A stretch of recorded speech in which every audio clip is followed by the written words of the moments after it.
बहुत स्वागत है हिंदी पर आपका। और इस समय हम झाबुआ में उपस्थित हैं। मेरे साथ में बातचीत करने के लिए विशेष रूप से उपस्थित हैं झाबुआ के वरिष्ठ पत्रकार आलोक द्विवेदी। लगातार राजनीति पे लिखते हैं, उनको पढ़ा जाता है, उनकी खबरों की चर्चाएं होती है। प्रशासनिक व्यवस्थाओं पे खबरें लिखने के लिए भी जाने जाते हैं आलोक द्विवेदी।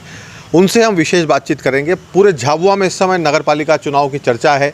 कौन जीतेगा, कौन हारेगा, कमल खिलेगा या कांग्रेस फिर से अपनी सरकार बनाएगी, इन सारे विषयों पे हम आज आलोक द्विवेदी जी से बातचीत कर रहे हैं और उनसे जानेंगे कि किस तरह से लगातार ये जो परिणाम है उनकी संभावनाओं किस तरह से देखते हैं। आलोक जी, एक चर्चा हो रही है, आपने जो एग्जिट पोल डाला है उसकी झाबुआ में बड़ी चर्चा की जा रही है कि झाबुआ के वरिष्ठ पत्रकार आलोक द्विवेदी ने एक सर्वे डाला है। क्या वो सर्वे है, क्या एग्जिट पोल है और क्या दावा है? जी देखिए, पहले तो धन्यवाद आपको। कल मतदान था, आपने भी देखा है, हमने सबने देखा है बूथों पर। लेकिन उसी के आधार पर जो जनता का विश्लेषण है या जिस प्रकार से हमने नज़ारा देखा है, भारतीय जनता पार्टी के जो पार्षद हैं लगभग 7 से 8 पार्षद जीत के आएंगे। कांग्रेस 5-6 पर रहेगी। सबसे बड़ा इस बार जो फैक्टर है वह निर्दलीय का है। मैंने जो लिखा है कि 5 की संख्या बढ़कर 6 हो सकती है। अगर निर्दलीय 6 आए तो दोनों दलों में से एक की सीट कम होगी। इस बार आप पूरे चुनाव में निर्दलीय का फैक्टर ज़्यादा चला है। मतलब आप यह भी कह सकते हैं कि जनता को इस बार नए चेहरों पर भरोसा है। जो पुराने पार्षद थे या हैं या जो दलीय उम्मीदवार खड़े हुए हैं कांग्रेस या बीजेपी से, उन पर जनता कहीं ना कहीं अविश्वास में है। एक हम सबसे बड़ी बात करते हैं कि जनता ने इस बार वोट किसको किया होगा, विकास को वोट किया होगा, खासतौर पर नाली सड़क। लेकिन मुझे ऐसा नहीं लगता है। मुझे ऐसा लगता है कि इस बार जनता दोनों दलों को वोट करना नहीं चाहती है, क्योंकि 15 साल भारतीय जनता पार्टी के, चाहे धन सिंह जी का कार्यकाल हो, उसके पहले पर्वत का कार्यकाल हो, रेलम दीदी का कार्यकाल, सभी देखे हैं जनता ने। उसके बाद मनुबेन का कार्यकाल भी देखा है।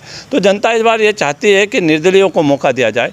हो सकता है वे कुछ नया करें, इसलिए जनता ने चेहरों को वोट दिया है। जो मतदान का प्रतिशत है वह पिछली बार से कहीं ना कहीं इस बार कम हुआ है। भाजपा और कांग्रेस दोनों के लिए सोचने की बात है। जो कार्यकाल था कांग्रेस का, आपने देखा है इसके अभी जो जस्ट जो कार्यकाल खत्म हुआ है इस चुनाव के पहले, और इसके पहले भाजपा के कार्यकाल भी आप देख चुके हैं।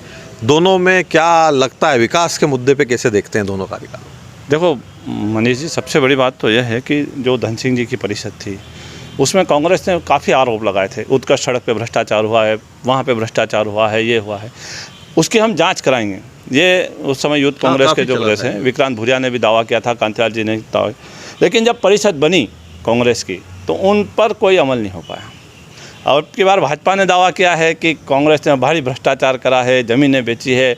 अब देखना यह है कि जब परिषद आती है, बाई चांस जिस प्रकार से सर्वे आ रहा है और भारतीय जनता पार्टी की परिषद बनती है।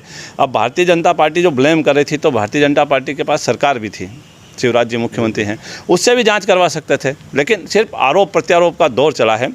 जनता के बीच ये मुद्दा जो भ्रष्टाचार का था, धन सिंह जी के समय भी वैसा ही था जैसा कांग्रेस की मनुबेन की परिषद में भी खड़ा रहा। इस भ्रष्टाचार के मुद्दे पे कोई जांच नहीं हुई। आप झाबुआ में देखिए, कुछ वार्डों में भारतीय जनता पार्टी के कार्यकर्ता एक दूसरे को हराने में लगे रहे। तो ये काफ़ी सुना गया झाबुआ। हाँ, खास तौर पर अध्यक्ष जो दावेदार हैं, चाहे आप पर्वत मकवाना की बात करो, चाहे बिट्टू सिंगार की बात करो, चाहे धन सिंह बारिया की बात करो, मतलब कुल मिलाकर जो चुनाव लड़ रहे थे एक दूसरे को हराने में भी लगे हुए थे। हमने ये भी नज़ारे रात में देखे हैं। तो जो चुनाव और संगठन कहीं दिखा नहीं। आप सीएम की सभा में संकल्प पत्र नहीं था भारतीय जनता पार्टी का मिला। अच्छा, कांतिलाल भूरिया कहीं ग्राउंड पे दिखाई नहीं दिए जैसा हर बार वो दिखते हैं नगर पालिका में? देखिए, बिल्कुल कांतिलाल जी भूरिया दिखाई नहीं दिए, विक्रांत भूरिया लास्ट में दिखाई दिए। जो टिकट दिए थे उस समय आप ऐसे व्यक्तियों को टिकट देते जो आप आज जीतने की कंडीशन में होते हैं। दोनों दलों के जो लोग थे वो अपने दिए हुए कैंडिडेट को जिताने के बजाय निर्दलीयों को जिता रहे थे। ये महत्वपूर्ण बात आपने आलोक जी कही। लेकिन इन सारी रोचक और महत्वपूर्ण जानकारियों के बीच चूँकि चुनाव में इस तरह की चर्चा आती है और लगातार एक अपना पत्रकार को के लिए इन चीज़ों को कवर करने का एक अपना मज़ा होता है, चीज़ें समझ में आती, जनता तक पहुंचाते हैं हम लोग ये सारी चीज़ें। बहुत महत्वपूर्ण और अंतिम सवाल आपसे है कि मतगणना कितनी तारीख को, कितने बजे शुरू होगी और कब तक परिणाम आ जाएंगे? देखिए, मतगणना पॉलिटेक्निक में 30 तारीख को रखी गई है।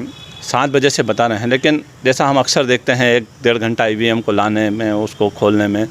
आप ये सोच लीजिए कि 12 बजे तक चारों जगह की स्थिति क्लियर हो जाएगी कि कहाँ किस पार्टी का प्रत्याशी जीता है, कांग्रेस जीती है, बीजेपी जीती है, निर्दलीय जीते हैं। और उसके साथ ही स्वागत के दौर भी चालू हो जाएंगे। अब कयास तो मुझे ये भी है कि अभी से ही जो भारतीय जनता पार्टी या कांग्रेस या जो निर्दलीय हैं वे अभी से लामबंदी करने में लग चुके हैं, जो जीतने वाले प्रत्याशी हैं उनको, कि अध्यक्ष पद के लिए उनकी दावेदारी मजबूत हो। अच्छा, बहुत संक्षेप में जानेंगे चारों जगह के परिणाम एक बार फिर। कहाँ राणापुर, थानला और झाबुआ पेटलाद में कौन आ रहा है? देखिए, बिना निर्दलीय के आप किसी भी परिषद को नहीं बना पाएंगे, चाहे कांग्रेस हो फिर या भारी कौन है? बीजेपी। अभी तो भारी है, लेकिन बिना निर्दलीय के आप बीजेपी कहीं भी परिषद नहीं बना पाएगी। और कांग्रेस ने अगर कुछ अच्छा करना चाहा तो हो सकता है कुछ परिषद कांग्रेस को भी मिल जाए। तो ये महत्वपूर्ण जानकारी आलोक द्विवेदी वरिष्ठ पत्रकार ने दी कि लगातार रोमांचक चीज़ें और ये रोमांच 30 तक बना रहेगा। तो द हिंदी आप देखते रहिए लगातार, बहुत अच्छा लग रहा है, आप आपको पसंद कर रहे हैं, हमको लगातार हमारे चैनल को सब्सक्राइब कर रहे हैं और हमारे वीडियोज़ को शेयर भी कर रहे हैं। नमस्कार।